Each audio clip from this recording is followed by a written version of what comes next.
मध्य प्रदेश उपचुनाव की सभी 28 सीट, आखिर कौन किस सीट पर जीतता नजर आ रहा है, किस सीट पर किसका पलड़ा भारी है। सभी 28 सीटों पर आपको एग्जिट पोल के आंकड़े देने वाले हैं, क्योंकि एग्जिट पोल के आंकड़ों में और आपको जमीनी स्तर पर जो आंकड़े निकलकर सामने आए हैं इसमें काफी कुछ अंतर देखने को मिल रहा है। तो क्या कमलनाथ की वाकई वापसी होने वाली है, या फिर बीजेपी जो लगातार दावा कर रही है कि 28 सीटों पर उसकी जीत होने वाली है।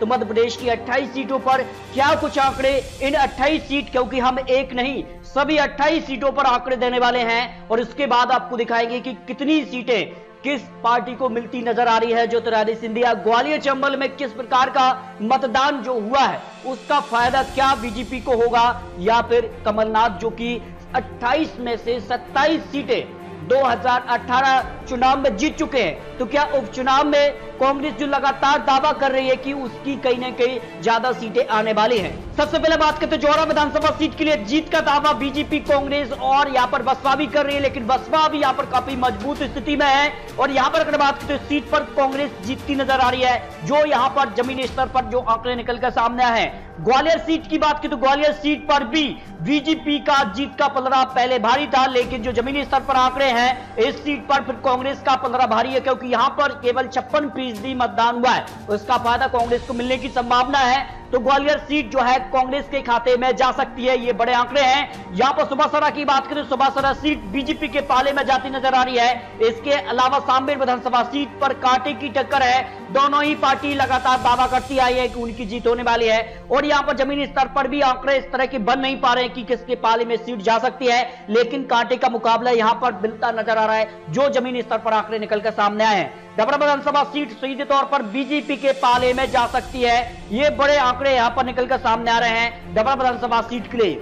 भांडे विधानसभा सीट कांटे का मुकाबला यहां पर देखने को मिल रहा है, क्योंकि यहां पर दोनों ही पार्टी लगातार दावा कर रही है उनकी जीत होने वाली है। इसका फायदा मायावती जी को क्या होगा, यह भी बड़ा सवाल बना हुआ है। लेकिन इस सीट पर जो है कांटे का मुकाबला यानी 50-50 मुकाबला है, लेकिन रक्षा सुनौनियां थोड़ी सी भारी नजर इस सीट पर आ रही है। इसके अलावा गोहद विधानसभा सीट पर त्रिकोणीय मुकाबला यहां पर भी देखने को मिल रहा है, क्योंकि यहां की अगर बात करें तो मायावती जी काफी मजबूत स्थिति में मानी जा रही है, जिस कार से यहां पर जमीनी स्तर पर आंकड़े देखने को मिले हैं। और गोहद में 54% मतदान हुआ है, और इसका फायदा यहां पर मायावती जी के लिए यहां पर होने की संभावना दिखाई गई है। अगली सीट की बात की तो मेगा विधानसभा सीट बीजेपी के पाले में जाती नजर आ रही है, यह जमीनी स्तर पर आंकड़े जो निकलकर सामने आए हैं। सोमावली की बात की तो सोमावली विधानसभा सीट भी बीजेपी के पाले में जा सकती है, ये आंकड़े हैं। इसके अलावा मुरैना की बात की तो मुरैना सीट जो है कांग्रेस के खाते में जा सकती है, ये बड़े आंकड़े निकल कर आए हैं। दिमनी विधानसभा सीट भी कांग्रेस के खाते में जा सकती है। अंबा विधानसभा सीट की बात की तो अंबा विधानसभा सीट भी कांग्रेस के खाते में यहां पर जा सकती है। इसके अलावा ग्वालियरपुर की बात की तो ग्वालियरपुर में भी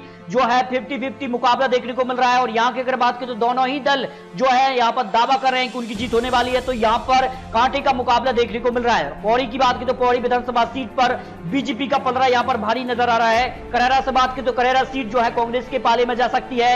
यहां पर बमोरी सीट की बात की तो बमोरी सीट जो है बीजेपी के खाते में जा सकती है, बड़े आंकड़े निकलकर सामने आए हैं। इसके अलावा अशोकनगर की बात की तो अशोकनगर सीट पर जो है कांग्रेस का पलड़ा भारी नजर आ रहा है, जो आंकड़े निकल कर आए हैं। मुगावली की बात की तो मुगावली सीट भी जो है कांग्रेस के खाते में जा सकती है। इसके अलावा अनूपपुर की बात की तो अनूपपुर भी सीट जो है वो कांग्रेस के खाते में जा सकती है। इसके अलावा सांची विधानसभा सीट जो है वो बीजेपी के खाते में जा सकती है। इसके अलावा बदनावर की बात की तो बदनावर सीट जो है वो भी यहां पर बीजेपी के खाते में जा रही है। इसके अलावा सुर्खी विधानसभा सीट की बात की तो यहां पर कांटे का मुकाबला देखने को मिल रहा है, और यहां पर अगर बात करें तो बिल्कुल कांटे का मुकाबला है, और कहना मुश्किल है कि यहां पर किसका पलड़ा भारी है। तो जीतने वाले प्रत्याशी भी आप कांग्रेस में आ चुके हैं, तो यहां पर बात करें तो पारुल साहू भी बीजेपी से कांग्रेस में जा चुकी है, तो यहां पर काफी कुछ यहां पर बदल चुका है। इसके बाद यहां पर टफ कंपटीशन दिखा है। इसके अलावा अगर विधानसभा सीट सीधे तौर पर बीजेपी के खाते में जा सकती है।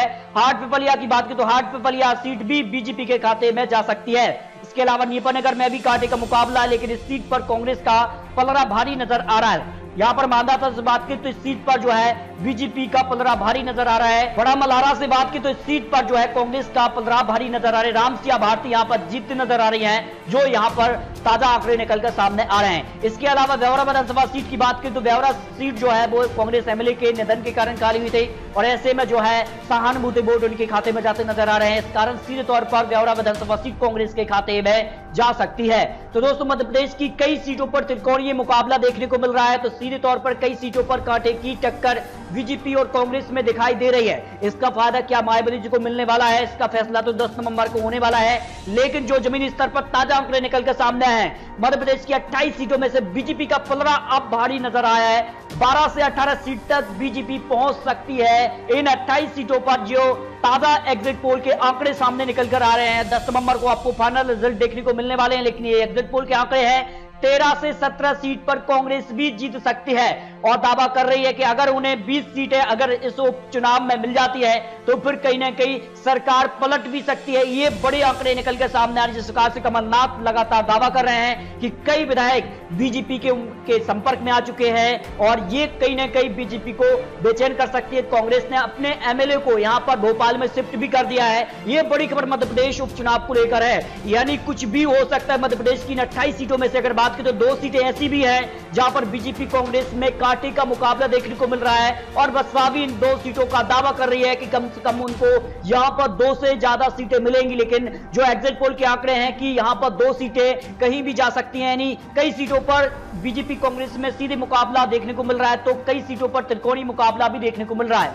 इसके अलावा बात करें तो एक्सिस माई इंडिया ने भी अपना एग्जिट पोल दिया है और बीजेपी को 16 से 18 सीटें दिखाई थी, जबकि कांग्रेस को 10 से 12 सीट ही दिखाई हैं। जबकि दैनिक भास्कर और अन्य एग्जिट पोल भी यहां पर सामने आए हैं, उनमें अगर बात की तो बीजेपी को 14 से 16 सीटें और कांग्रेस को 10 से 13 सीटें दिखाई गई थी। अगर यहां पर एग्जिट पोल यानी सारे जो एग्जिट पोल के आंकड़े यहां पर औसतन निकाला जाए तो फिर बीजेपी को 16 और कांग्रेस को 12 सीटें मिल सकती है। 2 सीटें अन्य के खाते में जा सकती हैं। मध्य प्रदेश की 28 सीटों पर जो एग्जिट पोल के आंकड़े सामने निकल कर आए हैं, आखिर 28 सीटों पर किसको कितनी सीट मिलने वाली हैं, तो अपनी राय कमेंट बॉक्स में रख सकते हैं, क्योंकि बहुमत के लिए तो कांग्रेस को 28 सीटें चाहिए, तब जाकर वो सरकार में वापसी कर सकते हैं। और बीजेपी अगर इस उपचुनाव में यहां पर अपने दम पर 8 और समर्थन उन्हें 7 का है, उनका समर्थन उनसे बात भी हो चुकी है अन्य से, तो ऐसे में केवल 1 सीट ही चाहिए। यानी कि मध्य प्रदेश की 28 सीटों पर जो है उपचुनाव के लिए 10 नवंबर को रिजल्ट आने वाले हैं। तो दोस्तों, मध्य प्रदेश की 28 सीटों पर क्या कांग्रेस जो है सरकार में अपनी वापसी कर पाएगी, तो कर पाएगी तो कितनी सीटों से कर पाएगी, इस पर अपनी राय कमेंट बॉक्स में रख सकते हैं। और लेटेस्ट अपडेट महत्वपूर्ण जानकारी पाने के लिए अभी चैनल को सब्सक्राइब कीजिए। तो दोस्तों, मिलते हैं और महत्वपूर्ण जानकारी के साथ, तब तक के लिए जय हिंद, जय भारत।